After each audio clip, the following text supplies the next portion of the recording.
చూస్తున్నారు కదా, నేను మీ టీఎన్ఆర్. ఈరోజైతే ఒక పాత ట్రాలీ, పాతది అదేవిధంగా రీమోడల్ చేసిన పాత ట్రాలీ అయితే అమ్మకానికి సిద్ధంగా ఉందండి. ఇది వచ్చేసి ఏ విధంగా రీమోడల్ చేశామంటే, డోర్లు వచ్చేసి కొత్తవి కట్టడం జరిగిందండి. అదేవిధంగా పోస్టులు కూడా 4 ఇంచుల పోస్టులు కొత్తవి వేయటం జరిగింది. అడుగు సీటు కూడా ఐదో నెంబర్ కలిగినటువంటి అడుగు సీటు వేయటం జరిగింది. ఇంకా చెప్పాలంటే డోర్లకి మనము రింగులు కూడా పెట్టడం జరిగిందండి. సైడ్ డోర్లు వాల్చుకోవడానికి రింగులు కూడా మనం వెల్డింగ్ చేయడం జరిగింది.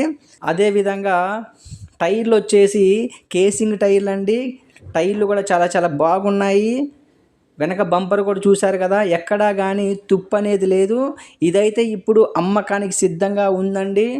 రాబార్ వచ్చేసి 5 ఇంచుల రాబారు, పాత రాబారేనండి. దీనికి వచ్చేసి డోర్లు అదేవిధంగా పోస్టులు, అడుగు సీట్ అయితే కొత్తయండి. మిగతా అంతా పాతయే ఉంచడం జరిగింది. ఇది వచ్చేసి విప్పర్లరెడ్డిపాలెము, రొంపచెర్ల మండలము, పల్నాడు జిల్లాలో ఉంది. ఇది నా ట్రాలీ కాదండి. ఒక రైతు యూట్యూబ్లో పెట్టమంటే పెట్టడం జరుగుతుంది. కింద టైటిల్లో నెంబర్ ఉంది, ఆ నెంబర్కి కాల్ చేయండి.